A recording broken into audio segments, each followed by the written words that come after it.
प्रणाम सभी को। आइए आज गीता के अध्याय 13 और श्लोक 21 से शुरू करते हैं। संबंध। पूर्व श्लोक में भगवान ने पुरुष को सुख दुख के भोगने में हेतु बताया। इस पर प्रश्न होता है कि कौन सा पुरुष सुख दुख का भोक्ता बनता है। इसका उत्तर अब भगवान आगे के श्लोक में देते हैं। ये श्लोक 21। पुरुष प्रकृतिस्थो हि भुङ्क्ते प्रकृति जानन गुणानन कारणन गुणो संगोस्य सदसगो निजन्मसु। मतलब प्रकृति में स्थित पुरुष ही प्रकृति जन्य गुणों का भोक्ता बनता है और गुणों का संगन ही उसके ऊंच नीच योनियों में जन्म लेने का कारण बनता है। व्याख्या। पुरुष प्रकृतिस्थो हि भुङ्क्ते प्रकृति जानन गुणानन। यहाँ पुरुष को प्रकृतिस्थ कहने का तात्पर्य शरीरस्थ कहना ही है। 19वें श्लोक से प्रकृति पुरुष का प्रकरण चल रहा है, इसीलिए यह पुरुष को प्रकृतिस्थ कहा गया है। वास्तव में पुरुष प्रकृतिस्थ अथवा शरीरस्थ नहीं है। अपने को स्वस्थ न मानने से अर्थात स्व में अपनी स्थिति का अनुभव न करने से ही वह अपने को शरीरस्थ मानता है। वास्तव में पुरुष प्रकृति मतलब शरीर में स्थित है ही नहीं, परंतु जब वह प्रकृति मतलब शरीर के साथ तादात्म्य करके शरीर को मैं और मेरा मान लेता है, तब वह प्रकृति में स्थित कहा जाता है।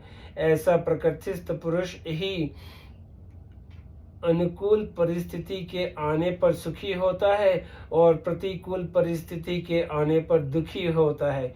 यही पुरुष का प्रकृतिजन्य गुणों का भोक्ता बनना है। गुणों के द्वारा रचित अनुकूल प्रतिकूल परिस्थिति को सुखदायी दुखदायी मानकर। जैसे मोटर दुर्घटना में मोटर और चालक दोनों का हाथ रहता है। क्रिया के होने में तो केवल मोटर की ही प्रधानता रहती है, पर दुर्घटना का फल मतलब दंड मोटर से अपना संबंध जोड़ने वाले चालक मतलब कर्ता को ही भोगना पड़ता है। ऐसे ही सांसारिक कार्यों को करने में प्रकृति और पुरुष दोनों का हाथ रहता है। क्रियाओं के होने में तो केवल शरीर की ही प्रधानता रहती है, पर सुख दुख रूप फल शरीर से अपना संबंध जोड़ने वाले पुरुष कर्ता को ही भोगना पड़ता है।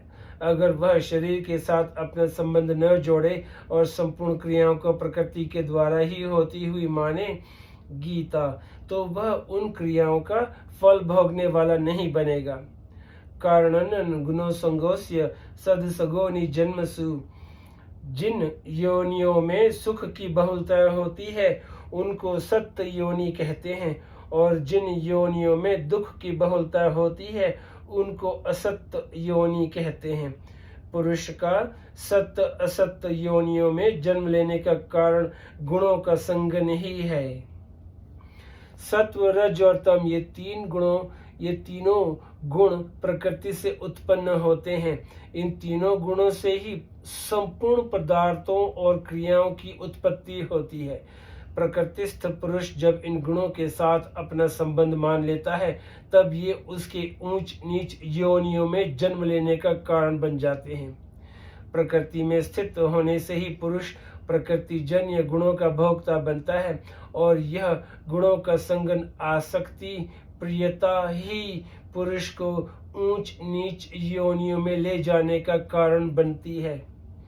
अगर यह प्रकृतिस्थ न हो, प्रकृति मतलब शरीर में अहंता ममता न करे, अपने स्वरूप में स्थित रहे, तो यह पुरुष सुख दुख का भोक्ता कभी नहीं बनता, प्रत्युत सुख दुख में सम हो जाता है, स्वस्थ हो जाता है। गीता। अतः यह प्रकृति में भी स्थित हो सकता है और अपने स्वरूप में भी।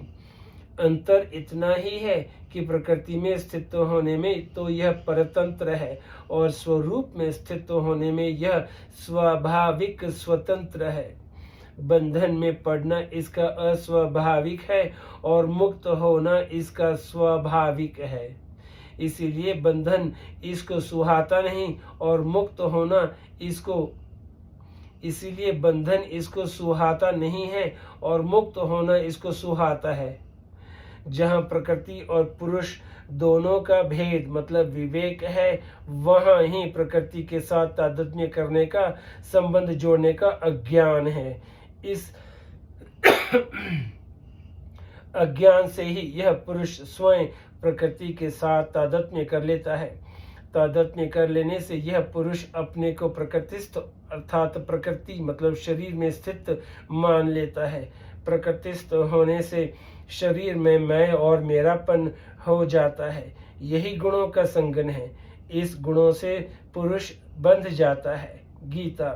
गुणों के द्वारा बंध जाने से ही पुरुष की गुणों के अनुसार गति होती है। गीता।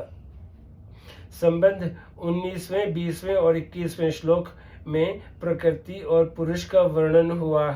अब आगे के श्लोक में पुरुष का विशेषता से वर्णन करते हैं। ये श्लोक 22। उपद्रष्टा अनुमंता च भर्ता भोक्ता महेश्वर परमात्मेति चाप्युक्तो देहस्मिन् पुरुष पर। मतलब यह पुरुष प्रकृति मतलब शरीर, यह पुरुष प्रकृति के साथ संबंध रखने से उपद्रष्टा उसके साथ मिलकर सम्मति अनुमति देने से अनुमंता अपने को उसका भरण पोषण करने वाला मानने से भरता, उसके संगन से सुख दुख भोगने से भोगता और अपने को उसका स्वामी मानने से महेश्वर बन जाता है। परंतु स्वरूप से यह पुरुष परमात्मा कहा जाता है और यह देह में रहता हुआ भी देह से पर मतलब संबंध रहित ही है। व्याख्या। उपद्रष्टानुमंता च भर्ता भोक्ता महेश्वर। यह पुरुष स्वरूप से नित्य है, सब जगह परिपूर्ण है, स्थिर है, अचल है, सदा रहने वाला है। गीता। ऐसा होता हुआ भी जब यह प्रकृति और उसके कार्य शरीर की तरफ दृष्टि डालता है अर्थात उनके साथ अपना संबंध मानता है, तब इसकी उपद्रष्टा संज्ञा हो जाती है। यह हर एक कार्य के करने में सम्मति अनुमति देता है, अतः इसका नाम अनुमंता है। यह एक व्यष्टि शरीर के साथ मिलकर उसके साथ तादात्म्य करके अन्न जल आदि से शरीर का पालन पोषण करता है, शीत उष्ण आदि से उसका संरक्षण करता है, अतः इसका नाम भर्ता हो जाता है। यह शरीर साथ मिलकर अनुकूल परिस्थिति के आने से अपने को सुखी मानता है और प्रतिकूल परिस्थिति के आने से अपने को दुखी मानता है, अतः इसकी भोक्ता संज्ञा हो जाती है। यह अपने को शरीर इंद्रियां मन बुद्धि तथा धन संपत्ति आदि का मालिक मानता है, अतः यह महेश्वर नाम से कहा जाता है। परमात्मेति चाप्युक्तो देहस्मिन् पुरुष पर। पुरुष सर्वोत्कृष्ट है, परम आत्मा है, इसीलिए शास्त्रों में इसको परमात्मा नाम से कहा गया है। यह देह में रहता हुआ भी देह के संबंध से स्वतः रहित है। आगे इसी अध्याय के 31वें श्लोक में इसके विषय में कहा गया है कि यह शरीर में रहता हुआ भी न करता है और न लिप्त होता है। इस श्लोक में एक ही तत्व को भिन्न भिन्न उपाधियों के संबंध से उपद्रष्टा आदि पदों से संबोधित किया गया है। इसीलिए इन पृथक पृथक नामों से पुरुष के ही स्वरूप का वर्णन समझना चाहिए। वास्तव में उसमें किसी प्रकार का भेद नहीं है। जैसे एक ही व्यक्ति देश काल वेश संबंध आदि के अनुसार भिन्न भिन्न मतलब माता पिता चाचा नाना भाई आदि नामों से पुकारा जाता है, ऐसे ही पुरुष भिन्न भिन्न नामों से पुकारा जाने पर भी वास्तव में एक ही है। अब श्लोक 23 से शुरू करते हैं। संबंध 19वें श्लोक से 22वें श्लोक तक प्रकृति और पुरुष का विवेचन करके अब आगे के श्लोक में उन दोनों का तत्व से उन दोनों को तत्व से जानने का फल बताते हैं। ये श्लोक 23। यह एव व्यक्ति पुरुष प्रकृति च गुणे सह सर्वथा वर्तमानोपि न स भयो भिजायते। इस प्रकार पुरुष को और गुणों के सहित प्रकृति को जो मनुष्य अलग अलग जानता है, वह सब तरह का बर्ताव करता हुआ भी फिर जन्म नहीं लेता। व्याख्या, यह एव व्यक्ति से लेके न स भयो भिजायते। पूर्व श्लोक में देहस्मिन पुरुष पर पदों से पुरुष को देह से पर अर्थात संबंध रहित कहा है, उसी को यहाँ एवं पद से कहते हैं कि जो साधक इस तरह पुरुष को देह से प्रकृति से पर अर्थात संबंध रहित जान लेता है तथा विकार कार्य कर्ण विषय आदि रूप से जो कुछ भी संसार दिखता है वह सब प्रकृति और उसके गुणों का कार्य है, ऐसा यथार्थ रूप से जान लेता है, वह फिर वर्ण आश्रम परिस्थिति आदि के अनुसार प्राप्त कर्तव्य कर्म को करता हुआ भी पुनर्जन्म को प्राप्त नहीं होता, कारण कि जन्म होने में गुणों का संगन ही कारण है। गीता। यह सर्वथा वर्तमानोपि पदों में निषिद्ध आचरण नहीं लेना चाहिए, क्योंकि जो अपने को देह के संबंध से रहित अनुभव करता है और गुणों के सहित प्रकृति को अपने से अलग अनुभव करता है, उसमें असत वस्तुओं की कामना पैदा हो ही नहीं सकती। कामना न होने से उसके द्वारा निषिद्ध आचरण होना असंभव है, क्योंकि निषिद्ध आचरण के होने में कामना ही हेतु है। गीता। भगवान यहाँ साधक को अपना वास्तविक स्वरूप जानने के लिए सावधान करते हैं, जिससे वह अच्छी प्रकार जान ले कि स्वरूप में वस्तुत कोई भी क्रिया नहीं है,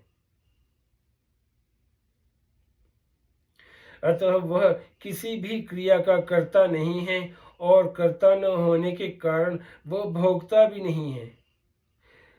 साधक जब अपने आप को अकर्ता जान लेता है, तब उसका कर्तापन का अभिमान स्वतः नष्ट हो जाता है और उसमें क्रिया की फलासक्ति भी नहीं रहती। फिर भी उसके द्वारा शास्त्र विहित क्रियाएं स्वतः होती रहती हैं। गुणातीत होने के कारण वह पुनर्जन्म को प्राप्त नहीं होता। संबंध। पूर्व श्लोक में भगवान ने जन्म रहित होने में प्रकृति पुरुष को यथार्थ जानना कारण बताया। अब यह जिज्ञासा होती है कि क्या जन्म मरण से रहित होने का और भी कोई उपाय है। इस पर भगवान आगे के 2 श्लोकों में 4 साधन बताते हैं। अब श्लोक 24। ध्यानेनात्मनि पश्यन्ति केचिदात्मानमात्मना अन्ये सांख्येन योगेन कर्म योगेन चापरे। कई मनुष्य ध्यान योग के द्वारा, कई सांख्य योग के द्वारा और कई कर्म योग के द्वारा अपने आप से अपने आप में परमात्मा तत्व का अनुभव करते हैं। व्याख्या। ध्यानेनात्मनि पश्यन्ति केचिदात्मानमात्मना। 5वें अध्याय के 27वें 28वें श्लोकों में, 6ठे अध्याय के 10वें 28वें श्लोक तक और 8वें अध्याय के 8वें से 14वें श्लोक तक जो सगुण साकार निर्गुण निराकार आदि के ध्यान का वर्णन हुआ है, उस ध्यान में जिसकी जैसी रुचि श्रद्धा विश्वास और योग्यता है, उसके अनुसार ध्यान करके कई साधक अपने आप से अपने में परमात्मा तत्व का अनुभव करते हैं। जो संबंध विच्छेद प्रकृति और पुरुष को अलग अलग जानने से होता है, वह संबंध विच्छेद ध्यान से भी होता है। ध्यान न तो चित्त की मूढ़ वृत्ति में होता है और न क्षिप्त वृत्ति में होता है।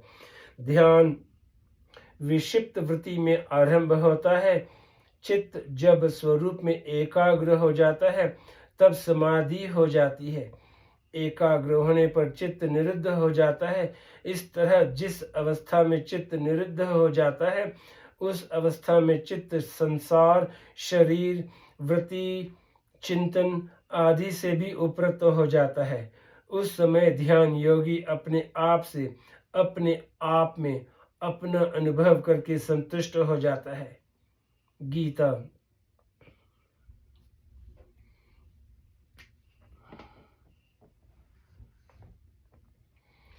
अन्ये सांख्येन योगेन, दूसरे अध्याय के 11वें से 30वें श्लोक तक, चौथे अध्याय के 33वें से 39वें श्लोक तक, 5वें अध्याय के 8वें, 9वें तथा 13वें से 26वें श्लोक तक और 12वें अध्याय के 4, 5वें आदि श्लोकों में कहे हुए सांख्य योग के द्वारा कई साधक अपने आप से अपने में परमात्मा तत्व का अनुभव करते हैं।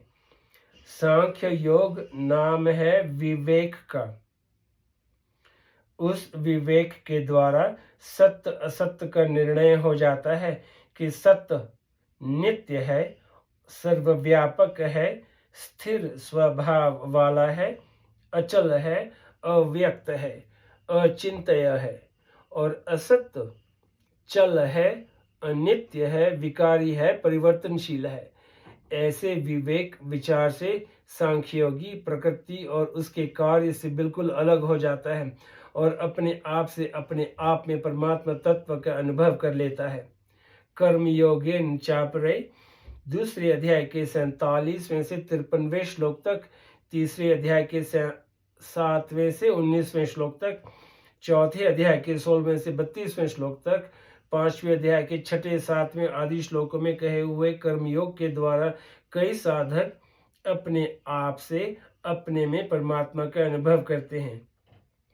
जो संबंध विच्छेद प्रकृति और पुरुष को अलग अलग जानने से होता है वह संबंध विच्छेद कर्मयोग से भी होता है। कर्मयोगी जो कुछ भी करे वह केवल संसार के हित के लिए ही करे। यज्ञ, दान, तप, तीर्थ, व्रत आदि जो कुछ भी करे वह सब मात्र प्राणियों के कल्याण के लिए ही करे, अपने लिए नहीं। ऐसा करने से स्वयं का उन क्रियाओं से पदार्थ, शरीर आदि से संबंध विच्छेद हो जाता है और अपने आप से अपने में परमात्मा तत्व का अनुभव हो जाता है। मनुष्य ने स्वाभाविक ही अपने में देह को स्वीकार किया है, माना है। इस मान्यता को दूर करने के लिए अपने में परमात्मा को देखना अर्थात देह की जगह अपने में परमात्मा को मानना बहुत आवश्यक है। मनुष्य ने स्वाभाविक ही अपने में देह को स्वीकार किया है, माना है। इस मान्यता को दूर करने के लिए अपने में परमात्मा को देखना अर्थात देह की जगह अपने में परमात्मा को मानना बहुत आवश्यक है। अपने में परमात्मा को देखना कारण निरपेक्ष होता है। कारण सापेक्ष ज्ञान प्रकृति के संबंध से होता है। इसीलिए साधक किसी कारण कर्ण के द्वारा परमात्मा में स्थित नहीं होता, प्रत्युत स्वयं ही स्थित होता है। स्वयं की परमात्मा में स्थिति किसी कर्ण के द्वारा हो ही नहीं सकती। आज यहीं पर समाप्त करते हैं, फिर कल श्लोक 25 से शुरू करेंगे।